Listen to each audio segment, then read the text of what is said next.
জয় শ্ৰীৰাম। মোৰ সৰুকালৰ কবিতা কিছুমান আপোনালোকৰ মাজত আগবঢ়াব ওলাইছোঁ। মোৰ স্কুল লাইফ আছিল কমলপুৰ হাইস্কুল আৰু কলেজ লাইফ কটাইছিলোঁ পুথিমেৰী কলেজত।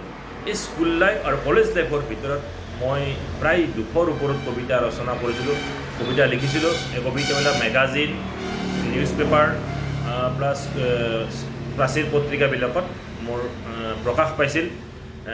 প্ৰায় 200 মানৰ ভিতৰত কেইটামান কবিতা আহি মোৰ সজীৱ হৈ আছে।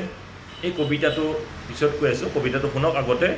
কবিতাটোৰ নাম হৈছে বিভ্ৰাট, আৰু এই বিভ্ৰাট কবিতাটো মই ৰচনা কৰিছিলোঁ, লিখিছিলোঁ 20 ফেব্ৰুৱাৰী 1992 এই কবিতাটো লিখিছিলোঁ। কবিতাটো মই পাঠ কৰি দিছোঁ। কবিতাটোৰ নাম হৈছে বিভ্ৰাট। সচেতন হৈ খোজ কাঢ়িবা দেই, ক'ৰবাত পিছলি পৰিবা।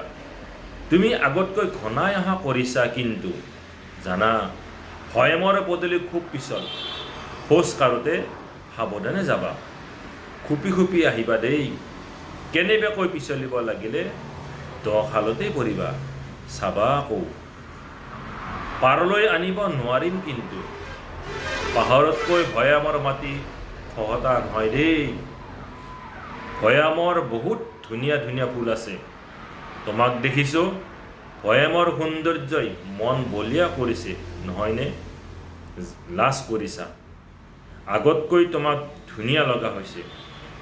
প্ৰকৃতিক ভাল পাব নাজানিলে অৰণ্যৰ ভাষা বুজি নাপায়, বুজিলা? তোমাৰ নয়নত দৰদী কবিৰ ভাৱ, ভুল নুবুজিবা। সঁচা কথা কৈছোঁ, উলটি আহোঁতে মোক এষাৰ মাত লগাই যাবা। আৰু আৰু আৰু শুনা, তোমাৰ প্ৰেয়সীয়ে বকুলৰ তলত ৰৈ আছে, যোৱা হা। হিয়া ভৰি মৰম দিবা, আৰু বহুত কিবা কিবি দত দত দত দত। সেইটো মই দত দত দিছোঁ, বাক্যটোৰ শেষত দত দত দিছোঁ। এই কবিতাটো মই লিখিছিলোঁ। মোৰ কলেজৰ এজন ভাল ফ্ৰেণ্ড আছিল, ভাল বন্ধু এজন আছিল, তাক লৈ লিখা। একে ক্লাছৰ ছোৱালী এজনে ভাল পাইছিল। সি দুয়োৰো ভাল পাই আমাৰ ক্লাছৰ যিখিনি ষ্টুডেণ্ট আছে সকলোৱে গম পাইছিল, আৰু আমাৰ কলেজৰ কেইজনমান টিচাৰে তেখেতক ভাল পোৱা, দুয়োৰো ভাল পোৱাবিলাক গম পাইছিল। কিন্তু দুয়োৰো যিখিনি ভাল পোৱা মানে কোনো ধৰণৰ কোনোৱে বেয়া ইংগিত দিয়া নাছিল, বেয়াকৈ কোৱা নাছিল, কাৰণ দুয়োৰো আচাৰ ব্যৱহাৰ কথা বতৰা খুবেই ভাল আছিল, খুব মৰমীয়া আছিল, বা মানে খুব ভাল আছিল। সেই ছাৰসকলেও তেখেতক ভাল পাইছিল, আমিও তেওঁলোকক খুব ভাল পাইছিলোঁ, কিয় তেওঁলোকৰ আচাৰ ব্যৱহাৰ খুবেই ভাল আছিল। কিন্তু এই যি কবিতাটো লিখি দুয়োৰো মাজত এটা এটা কপি দিছিলোঁ, দি তেওঁলোকে পঢ়ি মোক, শৰ্মা বহুত বহুত ধন্যবাদ, তুমি যিটো কবিতা লিখিছা আমাৰ লগত সম্পূৰ্ণভাৱে মিলি গৈছে, আৰু মানে খুব ভাল পাইছোঁ। এই কবিতা যিসকল আমাৰ পুথিমেৰী কলেজৰ মানে টিচাৰসকলে গম পাইছিল, ছাৰহঁতে গম পাইছিল, তেওঁ ছাৰহঁতক মই দিলোঁ। ছাৰহঁতে পঢ়ি এনেকুৱাকৈ হাঁহিছে, হাঁহি মানে কৈছে যে শৰ্মা ইমান ধুনীয়া কবিতা লিখিছা তুমি, তেওঁলোকৰ লগত সম্পূৰ্ণভাৱে মিলি গৈছে। এই কবিতাটো তোমাক নেক্সট মেগাজিনত তোমাক উলিয়াই দিম, মেগাজিনত প্ৰকাশ পাব, তুমি নিশ্চিন্ত থাকা।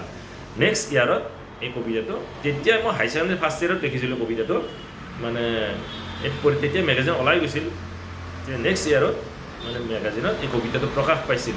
আৰু এই কবিতাটো পঢ়ি যিখিনি ষ্টুডেণ্টে আমাৰ ক্লাছৰ যিখিনি ষ্টুডেণ্ট আছিল সকলোৱে মোক প্ৰশংসা কৰিছিল, মৰম কৰিছিল, হাঁহিৰে খুব হাঁহি ধেমালি কৰিছিল মোৰ লগত। গতিকে এই কবিতাটো আপোনালোকে কেনে পালে জনাব। আৰু মোৰ মানে যিকেইটা কবিতা মোৰ সংৰক্ষণ হৈ আছে, এইকেইটা আপোনালোকৰ মাজত আগবঢ়াম।